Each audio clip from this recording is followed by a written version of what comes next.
¿Qué tal si agarramos y ahora? Ok. Eh, estamos grabando. Ahora, qué Me tal si había ahora olvidado, perdón. nos levantamos y aplicamos este nuevo sistema? Que es la idea bueno, de aplicar los tres poderes. Sí, viene ahí, no, viene por ahí, ¿no? Por la Revolución Francesa. Aplicar los tres poderes y establecer un sistema todo de nuevo, de cero. Que bueno, después vendría Napoleón y otros dictadores y dirían, "No, tampoco me gusta la idea". Eh, pero se instala ahí la idea de que nada, un monarca no está tan bueno y que el pueblo tiene que decidir cosas que, bueno, que el pueblo tiene que decidir cosas que no nada más un único ser o unos únicos seres y dos poderes únicos que tendría que ser el mundo.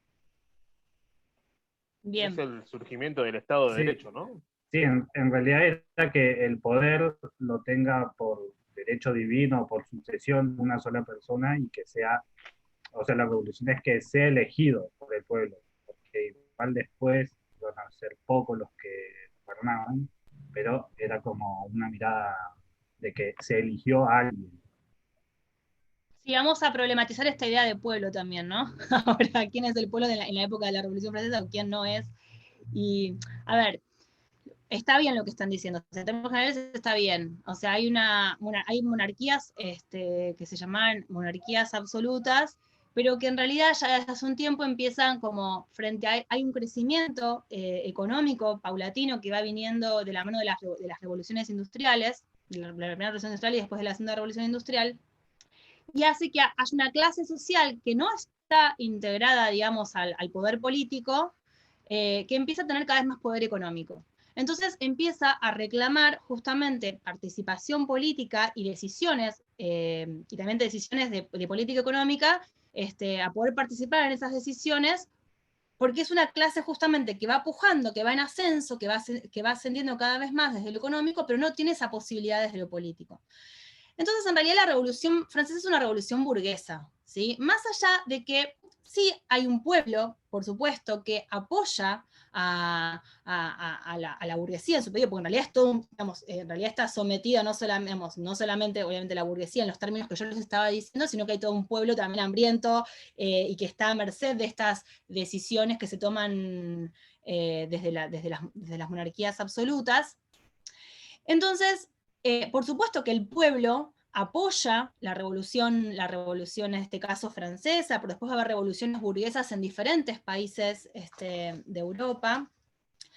Y, digamos, y además es complejo, digamos, porque, por ejemplo, o sea, no es el objetivo de acá poderme explicar la Revolución Francesa, pero sí, por ejemplo, hay dos posturas muy fuertes dentro de los revolucionarios franceses, que son los girondinos y los jacobinos, y que de hecho tienen posturas distintas en algunas cuestiones, incluso en la educación y quién debe educarse y demás, ¿no? Eso Puelles Benítez lo trabaja, lo explico un poco esto, ¿no? Entonces, fundamentalmente sí hay un pueblo que acompaña a esta revolución y que es en realidad, yo diría que es la carne de cañón de la revolución, ¿no? Porque siempre los sectores populares son los que ponen el cuerpo, ¿sí? Pero fundamentalmente es una revolución burguesa y quienes van a poder participar luego, digamos, de la revolución y quienes van a poder participar realmente en las decisiones políticas, digamos, en cómo queda conformado, digamos, este estado de derecho, ¿sí? Van a ser, va a ser la clase, la burguesía, fundamentalmente, ¿sí? ¿Qué es lo que reclaman? Justamente libertades individuales, que el Estado deje de ser tan fuerte, este Estado monárquico tan fuerte, y que, digamos, y que se empiecen a garantizar las libertades civiles, digamos, en términos generales, con la monarquía que estaban por derecho divino. Pero si lo pensamos en educación, en el campo educativo, tiene que ver con las libertades individuales frente al poder de la iglesia, que estaba en relación con el poder monárquico, digamos, ¿no? Entonces, ¿cuáles son estas libertades? Las libertades civiles conocemos como la libertad de comercio, la libertad de tránsito, la libertad de culto, la libertad de prensa sin censura previa, bueno, y en términos educativos, la libertad de, digamos, que haya diversidad en cuanto a la libertad de cátedra y la libertad de crear instituciones educativas, ¿no? Porque aparecía muy fuerte justamente la Iglesia en este rol, ¿sí? Entonces, acá, digamos, aparece la legitimidad, digamos, ¿se acuerdan que la legitimidad, cuando veíamos la educación como un derecho de Iglesia, la legitimidad estaba basada en que la Iglesia decía que era mater y magister? Acá la legitimidad va a estar basada en la Constitución y las leyes, digamos, hay un Estado que se va conformando de determinada manera, que, digamos, y que tiene una Constitución, ¿sí? Y unas leyes que van a ser las que marquen el camino de también de quién debe educar, ¿sí?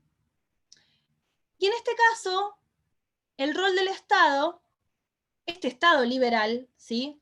Va a tener un rol docente o principal. Esto, a ver, acá hay como una paradoja, digamos, ¿no? Porque por un lado,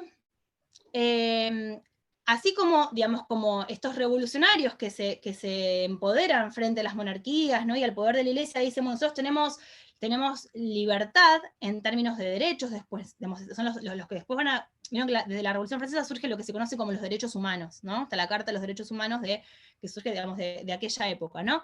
Entonces, estos derechos surgen desde estas libertades individuales, civiles, y también me olvidé de decir también las políticas, perdón, me olvidé, las libertades también políticas que tienen que ver con la posibilidad de elegir, que antes mencionaba Alejandro, ¿no? De poder elegir un gobierno, de poder agruparse, digo, en un partido político, ¿no? Todo lo que tiene que ver con las libertades políticas. De poder ser electo también, ¿no? Ahí la burguesía que quiere también ser parte del gobierno. Entonces, les decía que hay una paradoja. ¿Por qué hay una paradoja? Porque por un lado, digamos, la burguesía, o digamos, dice, bueno, nosotros conformamos este Estado liberal y tenemos el derecho frente a ese poder absoluto que venía de antes de poder garantizar todas estas libertades individuales. Y la Iglesia también va a decir, bueno, sí, pero está bien, pero ustedes tienen derecho, nosotros también tenemos derecho a eso en el marco de este Estado liberal. ¿Se entiende esta paradoja que se da? O sea, así como tienen derecho la burguesía, bajo esas, digamos, bajo esas premisas, si se quiere, ¿no? De libertades, la Iglesia va a decir, bueno, nosotros también tenemos ese mismo derecho o esas mismas libertades que ustedes plantean que tienen, ¿no? Pero bueno, digo, siempre hay que pensarlo en términos de contexto histórico y decir, bueno, pero también estas libertades surgen frente a ese poder monopólico que existía antes, ¿no? Entonces, bueno, ahí se da esta paradoja, ¿sí? Y la otra paradoja es que, no sé si paradoja, pero en realidad cómo surge, cuál es el rol del Estado en la educación. El Estado, digamos, el Estado liberal va a tener un rol principal y docente. O docente se llama, ¿no? Un rol docente o un rol principal. ¿Por qué? Porque es un momento en que los estados se están conformando también como estados nacionales, ¿sí? Esto también lo vamos a ver, que va a pasar lo mismo cuando veamos cómo se conforma nuestro sistema educativo a mediados, fines del siglo XIX, y necesitan formar ciudadanos y ciudadanas digamos, en los valores de este Estado liberal, ¿sí? Entonces, la escuela va a ser ese lugar por excelencia, digamos, Oslak diría que es el mecanismo ideológico, ¿no? Que es la forma en que el Estado penetra, ¿no?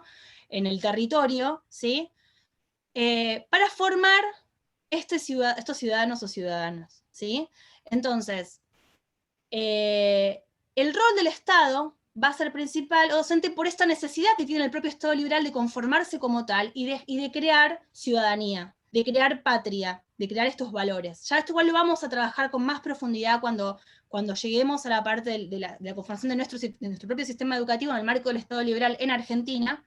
Pero digo esto a grandes rasgos, digamos, y se da también en Europa esto, ¿no? De donde nosotros tomamos el modelo. ¿Por qué estudiamos Europa? Porque estamos trayendo modelos de allá acá, digamos, ¿no? Entonces, por eso es que estamos viendo lo que pasa allá. Entonces, ¿qué va a pasar? En este Estado liberal se van a conformar los sistemas educativos organizados, mixtos, en el sentido no de si es de varones y mujeres, sino que va a haber escuelas tanto públicas como particulares. Las particulares serían las privadas, pero en ese momento se las llamaba escuelas particulares, las cuales en su mayoría van a pertenecer a la Iglesia Católica en los países donde la religión católica es religión de Estado, digamos. Distinto va a ser en los países que tienen como religión de Estado otra religión, ¿sí? Como la anglicana, por ejemplo, ¿sí? Y es un sistema mixto, pero que va a estar regulado por el Estado. ¿Sí? O sea, vamos a ver cuando veamos la ley 1420, por ejemplo, que se regulan las escuelas particulares, que eso lo va a hacer el Estado. ¿Sí? Entonces va a tener un rol principal. No desaparecen las escuelas particulares, la iglesia sigue pujando por tener poder y demás, pero ya va a estar regulada por el Estado.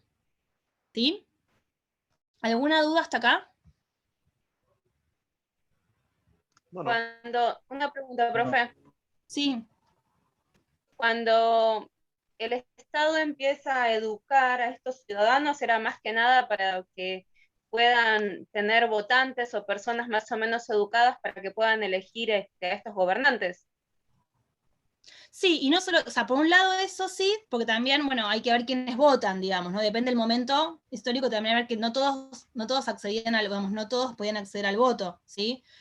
Pero sobre todo para construir la legitimidad de ese Estado, ¿sí? Porque pensemos esto, cómo se conforma una nación, digamos, ¿no? Con esto, esta cosa de la patria, de los símbolos patrios, ¿no? Digo, pensémoslo en nuestro país, por ejemplo, ¿no? Este sentimiento de patria, digamos, ¿no? Que necesitamos, que digamos, hay como una cuestión también desde lo simbólico, ¿no? De lo discursivo, para que legitimemos ese Estado y ese orden concreto, ese orden social concreto y ese poder político concreto. ¿Sí? O sea, también lo vamos a estar trabajando más en profundidad. O sea, no es solamente para los votantes. La importancia de la legitimidad del Estado en esas épocas, donde cuando literalmente al lado tenías a alguien que decía, ah, guau, ahora esto es mío, y se hacía parte de un cacho de territorio. La importancia en esas épocas de la legitimidad del Estado era un tema de defensa. Exacto, cuando trabajemos, cuando veamos esto, cómo se conforma el sistema educativo, vamos a ver estas modos, cómo se conforma el Estado Nacional y los modos de penetración estatal justamente para consolidar el territorio, porque en realidad, digamos, los límites son construcciones, digamos, políticas, ¿sí? Que pueden ser a través de pactos o pueden ser a través de guerras, digamos, ¿no?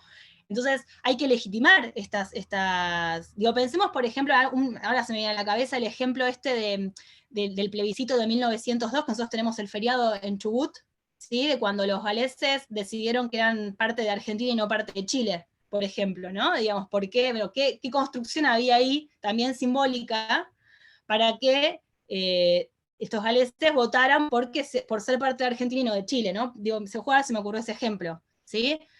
Entonces, digo esto, en realidad fundamentalmente tiene que ver con la construcción de una legitimidad que avale ese orden social. No solamente digamos, desde lo territorial, pero también incluso desde, digamos, pensemos un orden social también desde lo económico, digo, pensando, por ejemplo, que el país está, vuelvo a la Argentina, ¿no? El modelo agroexportador, ¿sí? Y tenemos que legitimar el poder, digamos, de estos hacendados, digamos, que manejan el poder económico del país y por ahí el poder político.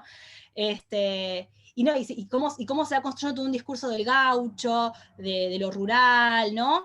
Que en realidad antes era el perseguido, ¿sí? O sea, el gaucho era el perseguido, a mediados del siglo XIX era el perseguido, pero después va a ser esta figura, digamos, así, más romántica, ¿no? Y que tiene que ver con justamente construir, digamos, la idea de patria desde ese lugar, ¿no? El gaucho es el símbolo de la Argentina, ¿no? Bueno, ¿desde dónde? ¿Por qué? ¿De dónde viene eso? ¿Por qué esa necesidad, no? Bueno, también lo vamos a estar trabajando más adelante eso, pero unos ejemplos como para poder ir pensando esto de la construcción, digamos, de legitimidad de un orden determinado y cómo la escuela también contribuye a eso, ¿sí? Bueno, crisis del Estado liberal. Para 1930, 1929, 1930 hay una crisis económica muy grande a nivel mundial. ¿Saben en qué consistió esta crisis? Porque esa imagen les dice algo. Inmigración. Por las guerras. Las guerras, inmigración. Sí, Primera Guerra Mundial, básicamente. En realidad, a partir de 1914 se sintieron todas las consecuencias de la guerra prolongada. Claro, en realidad, a ver, en realidad la crisis se da en el periodo entre guerras, ¿sí? Sí. esa imagen es una imagen de Estados Unidos, ¿sí? Que es donde fuertemente se sintió la crisis y obviamente tuvo su coletazo, digamos, se expandió al resto del mundo, por lo menos occidental. Y fíjense que en realidad es un cartel, una publicidad que dice, esperen que lo tengo tapado con esto, que no hay como el modo, digamos, de vida norteamericano, ¿no? Y te muestran ahí una familia tipo, feliz, en un autito, ¿no? Y abajo hay esa es una cola de personas que están desempleadas buscando trabajo, ¿sí? Entonces un poco la contradicción entre lo que te propone la publicidad, digamos, y lo cual es la realidad de lo que pasa en esa época en 1930, ¿no?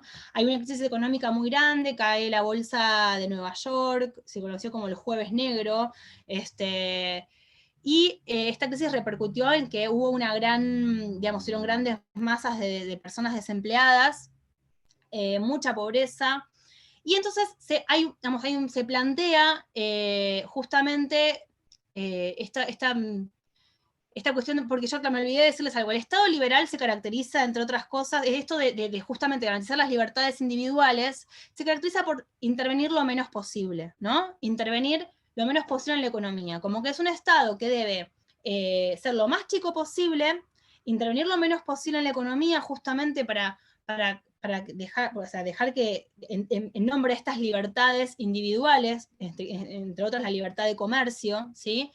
Dejar que la ley de la oferta y la demanda regule el mercado, intervenir lo menos posible, y en eso de intervenir lo menos Pero posible... de todas formas, el Estado para ese momento ya tenía el monopolio de la creación de dinero hace rato, Claro, que pero fue igualmente... de la Sí, base sí, de la pero... crisis del 29, ¿Cómo? que fue básicamente la base de la crisis del 29, porque se le fue de las manos toda la parte de la creación de dinero de la forma bancaria, Uh-huh. que es la que te habían tenido, porque fue cuando se liberan del patrón oro y dicen, no, vamos a crear dinero, y nada, crisis del 29 con una prolongada. Claro, sí, por supuesto, el Estado no es que no participa en la economía, claro que participa, pero digamos, la premisa es que participe lo menos posible. Y también mismo si nosotros lo pensamos en qué pasó en Argentina, o sea, también quienes manejaban el poder político manejaban el poder económico, ¿no? O sea, había como una imbricación ahí muy fuerte, digamos, ¿no?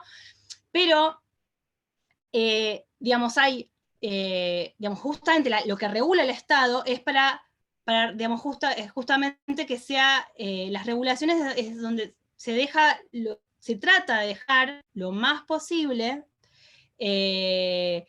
que las leyes del mercado sean las que manejen y regulen la economía. No quiere decir que el Estado no intervenga para nada, por supuesto que interviene, y vamos a ver que en el Estado neoliberal también interviene, ¿sí? El tema es de qué modo interviene, ¿sí? Y lo que sucede justamente en esta crisis del Estado liberal es que se pone en cuestión esta forma de actuar del Estado y se empieza a pensar que tiene que haber una mayor intervención del Estado, ¿sí? Para justamente poder como sería, o sea, justamente como poder regular esas cuestiones que el mercado no puede hacerlo, que se vio hasta ese momento que el mercado no podía, ¿sí?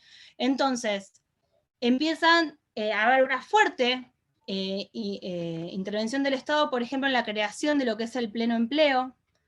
Entonces empieza, por ejemplo, a haber más obra pública, políticas de obra, digamos, de políticas para construir obra pública, donde el propio Estado es el que contrata personas, ¿sí? O crea sus propias empresas para garantizar este pleno empleo.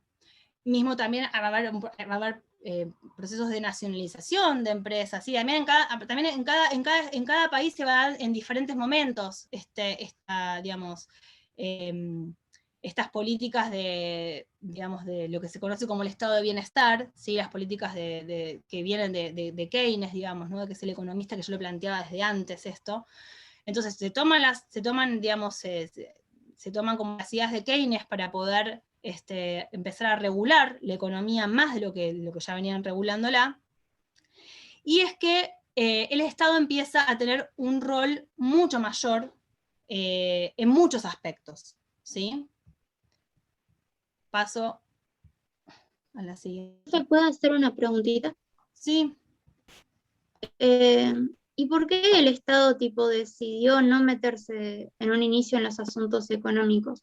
Porque en cierto sentido eso no le convenía mucho porque digamos que tomaba más poder también lo que es la economía y eso le podía hacer guerra al rol del Estado también. Es como, no sé, me cuesta Lo entenderlo. que pasa es que tenemos que pensar que el Estado también está, digamos, no es un ente abstracto, ¿sí? Sí. Está construido, digamos, y está intervenido, digamos, por personas o por grupos de personas, o mismo podemos pensarlo en términos de clases sociales. Pensemos quién era el actor que yo les decía que hizo la Revolución Francesa, la burguesía, fundamentalmente. Y la burguesía tiene un interés económico concreto, digamos. Por eso justamente quiere intervenir en o sea, quiere participar en la política y en los asuntos económicos. Y justamente su lugar era, bueno, Estado, o sea, monarquía absoluta, no intervengas más en los asuntos económicos, déjanos que nosotros, digamos, como el Estado liberal garantiza las libertades individuales, por eso se llama liberal, ¿sí? Entonces las libertades no les tienen que ver, entre otras cosas, con las libertades económicas. Entonces cuando regula el Estado liberal,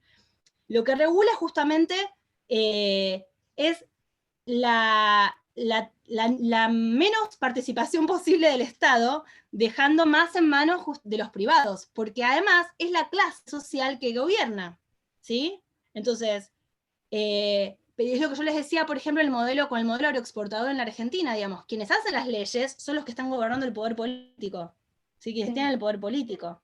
Entonces no es que el Estado es como algo abstracto, en realidad el Estado está atravesado por las clases sociales, incluso por la lucha de clases sociales, ¿sí? Sí. Entonces, Claro, es que eso lo entiendo perfecto, pero es como me suena contradictorio el hecho de que fomente por un lado la economía sobre algo que después no va a resultar teniendo tanto poder porque tampoco le conviene, o sea, es como un poquito contradictorio. ¿cómo no le conviene? No, en realidad lo que sucede es que el Estado liberal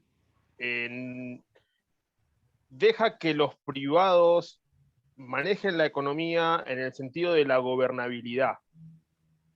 Hay una línea delgada entre la gente que gobierna y la gente que maneja el país a nivel económico.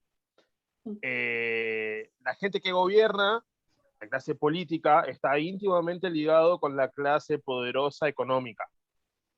Entonces, si ellos dejan el poder económico en manos de empresarios, se asocian de tal manera de que todos ganan. Eso es lo que sucede. Obviamente, estamos hablando de dinero y estamos hablando de gente que lo tiene.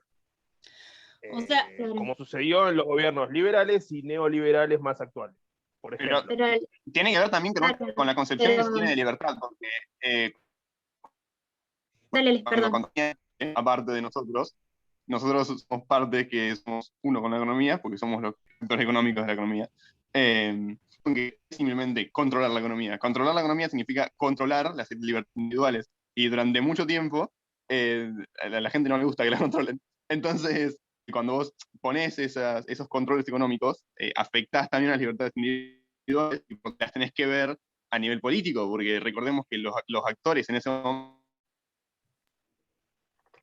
momento ya toman la decisión de la libertad política, es decir, democracias o semidemocracia, como pueden ser la inglesa, que es al fin una democracia, aunque tenga un rey, básicamente gran parte por lo tanto, nada. Estamos hablando del último siglo, no de antes. Por ejemplo, Estados Unidos, cualquiera que tenga que tomar una decisión económica de intervenir en la economía se tendría que ver a nivel político con las consecuencias que trae eso. Entonces también tiene que ver, por un lado, con eso. No es como que simplemente, bueno, ahora el Estado toma una decisión de controlar la economía, sino que quién va a ser el que toma la decisión de controlar la economía y quién se las va a dar contra los problemas políticos que están al estar en una, que no es lo mismo que una ya podías tomar las decisiones que querías. Yo escucho, entre comillas, bueno, estoy escuchando todo entrecortado. No sé cómo escuchan ustedes. Pensé que era yo. Sí, también, pero es Ale. Faltan 3 minutos y medio, Lu. Nosotros tenemos como regla no hacer más de un Zoom y vamos 2, pero es parte de nuestro laburo. No sé cómo vos tenías pensado la clase. No, quiero por lo menos terminar la presentación Bueno, de esto para que vean, para llegar al final de las ideas, digamos, ¿no? bueno, por eso no Del sé, texto. ahí faltan 3 minutos porque cada vez que corto la grabación se empieza a procesar y eso lentifica un poco. En un momento por ahí no me va a dejar entrar al Zoom, pero bueno, por ahora le estoy haciendo un truquito para poder seguir grabando y que me Bien. permita hacer la reunión, seguirla. Bien. Pero bueno, veamos, Bueno. ver cómo ir redondeando, o no sé cuánto Dale. tiempo más. Igual lo que puede ser, vamos a hacer, si yo termino la presentación y las dudas que ustedes tengan, así como le plantearon recién, igual la pueden hacer si quieren por Telegram, y después, digamos, en el transcurso de la semana, yo lo puedo ir respondiendo las dudas que surjan en relación a esto. ¿Les parece? ¿Quedamos así? Sí, Y a si mí me no, parece. Bueno. Sí. ¿Qué, Leslie? y si no, ahora que vamos a arrancar con el estado de bienestar por ahí directamente como un podcast, ¿no estaría bueno, si no? De poder escucharlo por Telegram. Como ¿Vos qué querés quieran, si quieren les puedo mandar. ¿Cómo? No sé cuánto tiempo queda, si queda uno. No, falta porque faltan un par de diapositivas más. Tengo el rol de reeducación en el estado de bienestar, después viene el estado, esto que es una cuestión importante que me enfoco, la crisis del estado, me falta un par de cosas, por eso.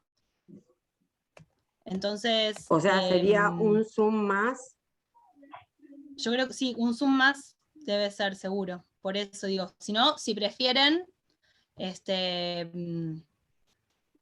podemos hacer eso, como, o hacer un Zoom más ahora, o lo que propuso, no sé quién lo propuso recién, Leslie fue. Sí, pero Puede ser un como podcast, sugerencia, lo que ustedes prefieran, no hay problema. Yo no tengo drama de quedarme uno más. y el si hace falta. Zoom no hay drama, pero no ahora, porque tengo que hacer otra cosa. Sí, por lo general no estamos acostumbrados a 2 horas porque es muy difícil mantener también la conectividad, entonces hacemos cosas más cortitas, por eso te decía. Bien, bueno, si no, lo que podemos hacer es eso, como que lo puedo mandar por audio, la explicación, que vean, o sea, ustedes, digamos, pueden, cuando escuchan el audio, pueden ver yo les mando el PDF y lo tienen para verlo, digamos, y las dudas que tienen las pueden plasmar en Telegram, eso no hay problema. Ok. Está ¿Les bueno, parece? sí. Así vamos charlando más. Está bueno. Bien. Bueno, entonces hacemos eso, ya se va a cortar igual. Así que arranco desde la educación al estado de bienestar por ahí, por Telegram. Sí, Les lo mando... otro yo ya lo estoy, ahora termina de compilar y lo subo.